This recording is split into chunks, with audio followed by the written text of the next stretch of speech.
Hey everybody, welcome to the review of We Can Be Heroes, which actually came out on Netflix, I believe, yesterday. I was on it and on top of it because, like, who wouldn't want to see Lava Girl again? Like, I was very disappointed that they could not get Taylor Lautner to be Shark Boy, but I kind of get it because he, the person who played Shark Boy, actually didn't have no lines. He just growled, like, maybe that's why. But basically, this movie was more about the heroics kids than what you call it, the grown ups. So it actually starts off with this person named Marcus Moreno. He's not a superhero, I believe. He's just like a human who likes to fight with superheroes. And he has this daughter named Missy that doesn't actually have any powers. So I understand her point in the story, but you understand it later.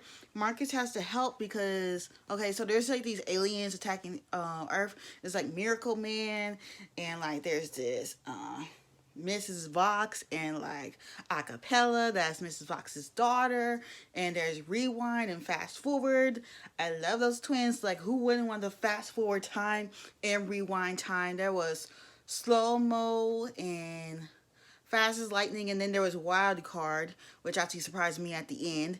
And then there was this girl who would draw on her tablet, and then we had Shark Boy and Lava Girl's daughter, Guppy, which was actually one of my favorite characters. So it's interesting to see the kids with their superpowers.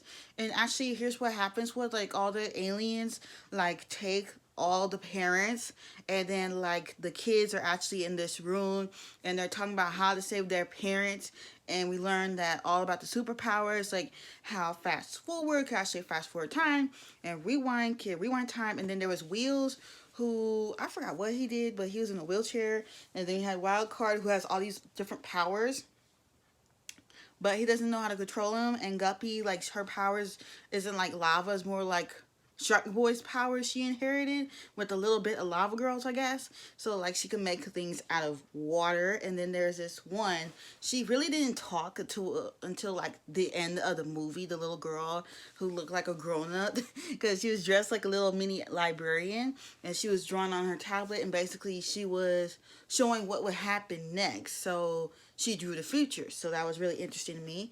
And the little girl's name is Guppy. There was this cool fight scene.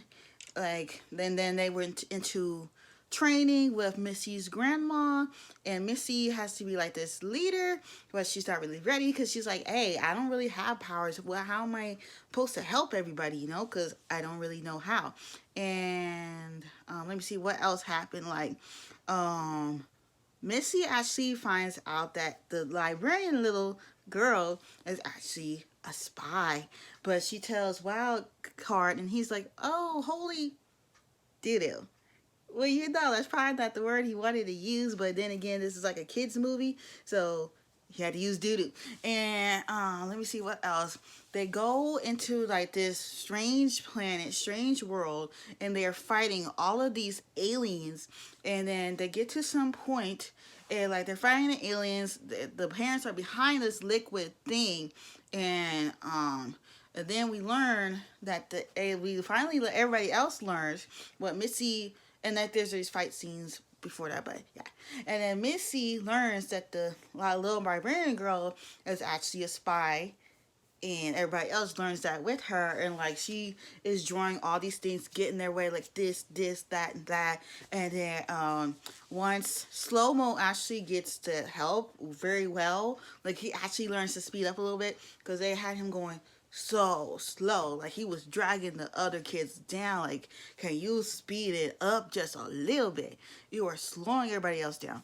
And then he did that. He grabbed the thing and they threw it on the thing. And also we learned that Priyanka Chopra Jonas character was actually a little bit of an alien spy as well, because Netflix kind of gave that away. Like Priyanka was acting pretty good. She was giving away some vibes of, hey, I'm the villain here. When actually she wasn't really the villain, it was the little girl. But then we learned that actually nobody's the villain because they were all trying to help the kids take over for the heroics, their parents.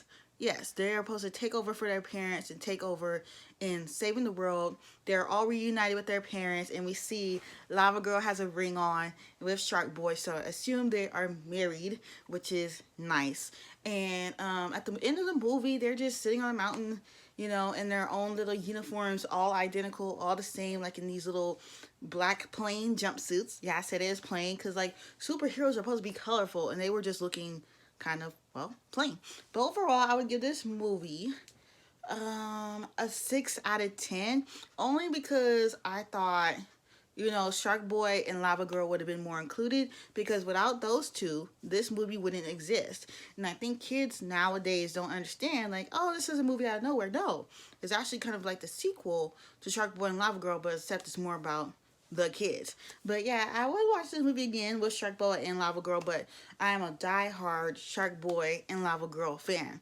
Like, that movie was A1, and this one was alright. It's just that they could have pushed some stuff a little further, you know. But this is it for this review.